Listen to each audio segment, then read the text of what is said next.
संसार में शायद ही कोई ऐसा हो जिसके जीवन में कभी दुख ना आया हो। आदमी छोटा हो या बड़ा, धनी हो या फिर निर्जन, ताकतवर हो या फिर कमजोर, हर व्यक्ति को कभी ना कभी किसी बात का दुख जरूर होता है। यह दुख जब किसी के जीवन में आता है तो कुछ लोग उसका सामना करते हुए जल्द ही उबर जाते हैं, तो वहीं कुछ इस दुख के आते ही उसकी चिंता में घुलने लग जाते हैं। दुख के आने पर ना सिर्फ व्यक्ति की परीक्षा होती है, बल्कि इसके आते ही आपको अपने और पराये का भी पता लग जाता है। एक बार दुख ने सुख से कहा कि तुम बहुत भाग्यशाली हो, लोग तुम्हें ही पाना चाहते हैं। तब सुख ने कहा, भाग्यशाली मैं नहीं बल्कि तुम हो, क्योंकि तुम्हारे आते ही लोग अपनों को याद करने लग जाते हैं। तो वहीं जैसे मैं किसी के जीवन में प्रवेश करता हूं तो लोग अपनों को भूल जाते हैं। इंसान के जीवन में दो तरह के दुख होते हैं, पहला वह जिसकी अभिलाषा पूरी नहीं हुई, और दूसरा ये कि उसके जीवन की अभिलाषा पूरी हो गई। जीवन के सारे दुखों का एक ही कारण है। ऐसे में किसी भी प्रकार का कष्ट आने पर सबसे पहले उससे जुड़ी चिंता करना छोड़ दे, बल्कि उसे दूर करने की चिंतन करे। अगर थोड़े से आराम को छोड़ने से व्यक्ति की बड़ी खुशी मिलती है, तो एक समझदार व्यक्ति को चाहिए कि वो थोड़ा सा दुख या कष्ट सहते हुए बड़ा सुख हासिल करे। दुख किसी के साथ भेदभाव नहीं करता है, वह हर किसी के जीवन में आता है। इसलिए दुखी होने की बजाय उससे बाहर निकलने का प्रयास करना ही समझदारी होता है। इंसान का जीवन एक सिक्के के समान है, जिसके एक और सुख तो दूसरी ओर दुख होता है। उसके साथ कभी सुख तो कभी दुख लगा रहता है। ऐसे में जब सुख हो तो घमंड मत करना, और जब दुख आए तो थोड़ा सब्र करना। किसी ने ठीक ही कहा है कि जिंदगी का रोना भी कोई रोना है। जिंदगी रोकर काटो या हंसकर, वो तो कट ही जाती है। सुख और दुख जिंदगी के खेल है। इन्हें खेल की तरह खेलते हुए चलने का नाम ही जिंदगी है। अगर दुखों को नजरअंदाज ना किया जाए तो जीना मुश्किल हो जाता है। दुख का प्रत्यस्थ रूप जितना बड़ा दिखाई देता है, अंदर से वो उतना ही खोखला और कमजोर होता है। अगर विचारों को मजबूत बनाकर रखा जाए तो दुख हवा के झोंके के साथ गायब होने वाली पानी के बुलबुलों की तरह होते हैं। दुख, तकलीफ, आपदाएं इंसान की जिंदगी के साथ जुड़ी हुई ऐसी अप्रासंगिक घटनाएं हैं जो क्षति पहुंचाकर हमें विचलित कर देती है। कभी कभी तो अविवेकी इंसान सहन शक्ति के अभाव में अपना होश खो बैठता है। मुसीबतों को टालने की कोशिश करते हुए भी हमारा मन विचलित हो ही उठता है। आगे बढ़ने के सारे दरवाजे बंद होते देखकर सिर पकड़कर बैठने के सिवाय कोई और रास्ता नजर नहीं आता। आखिर ऐसा क्यों होता है? कारण है हमारी नकारात्मक सोच और चिंतन हम पर हावी हो जाते हैं। कहते हैं कि इंसान जैसा सोचता है वैसा ही बन जाता है। अगर सोच सकारात्मक होगी तो दुख में भी कहीं ना कहीं सुख की अनुभूति होगी। परीक्षा के समय आप देख सकते हैं कि कई छात्र डटकर सामना करते हैं, तो कई हार मान लेते हैं और डिप्रेशन में चले जाते हैं। या तो कई लोग परीक्षा देने ही नहीं जाते, कई तो कम नंबर आने पर अपनी जान तक देने की कोशिश करते हैं, बिना ये सोचे कि जिंदगी का बहुत ही छोटा सा पड़ाव है।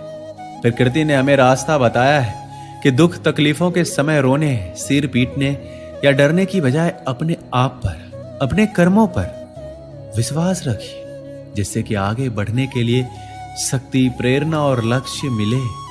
किस्मत भी उन्हीं का साथ देती है जिनमें कुछ करने का साहस होता है।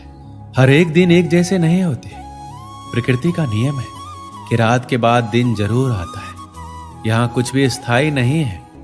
बुरे वक्त में हमें भी सुख रूपी सुबह का खुशी खुशी इंतजार करते रहना चाहिए, जो हमारे लिए एक नई ऊर्जा का निर्माण करती है।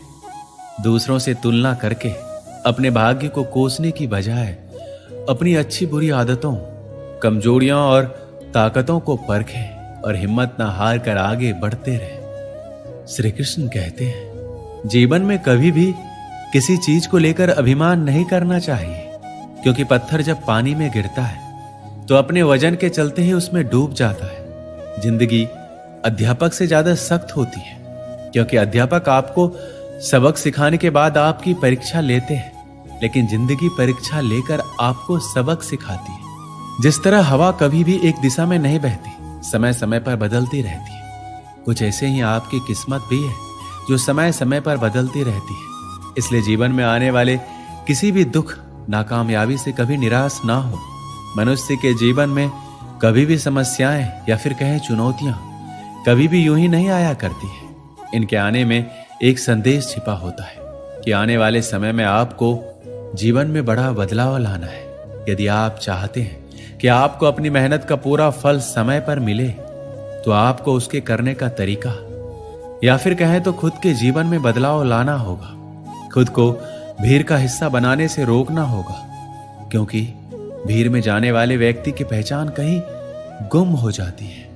सफलता अंतिम नहीं है, असफलता घातक नहीं है। यह आगे बढ़ते रखने का साहस है जो मायने रखता है कि सफल सिर्फ सपनों के लिए मत बनो, बल्कि उनके लिए भी बनो जो तुम्हारा मजाक उड़ाते हैं। तुम्हारा सबसे बड़ा दुश्मन तुम्हारा खुद का आलस है।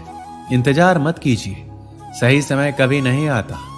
छोटे मन से कोई बड़ा नहीं होता, टूटे मन से कोई खड़ा नहीं होता। वक्त के साथ चलना जरूरी नहीं, सच के साथ चलिए, एक दिन वक्त आपके साथ चलेगा। तकदीर भी बदलेगी, तस्वीर भी बदलेगी। हिम्मत ना हार, हाथों की लकीर भी बदलेगी। जो लोग असफल होने से डरते हैं, वो कभी भी सफलता की खुशियों का अनुभव नहीं कर सकते।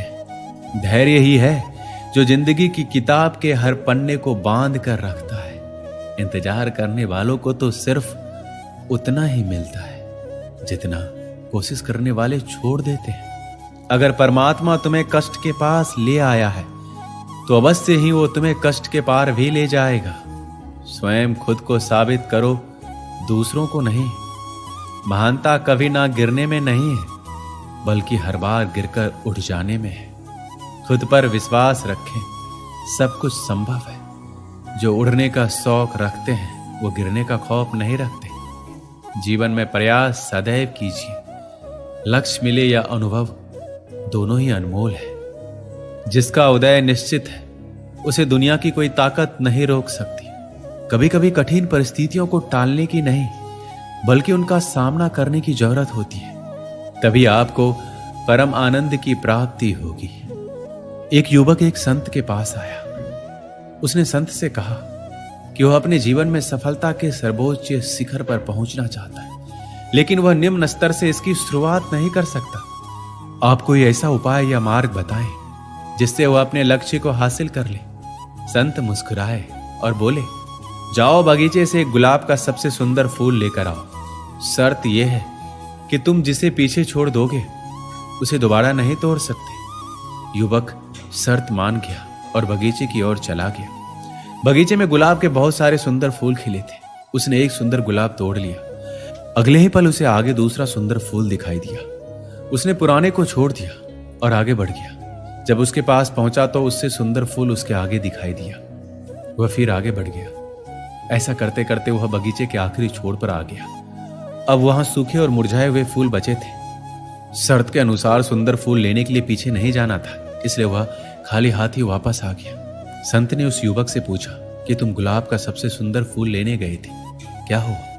उसने कहा, वह सुंदर फूल के लिए एक को छोड़कर दूसरे के लिए आगे बढ़ता रहा और अंत में केवल मुरझाए और सूखे हुए फूल ही मिले।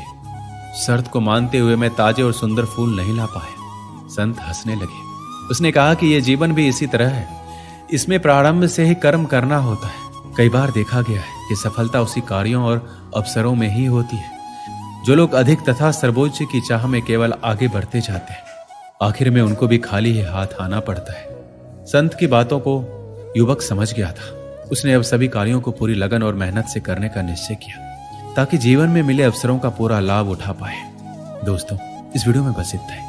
मिलते हैं अगली वीडियो में। अपना ख्याल रखिएगा। जय श्री कृष्ण।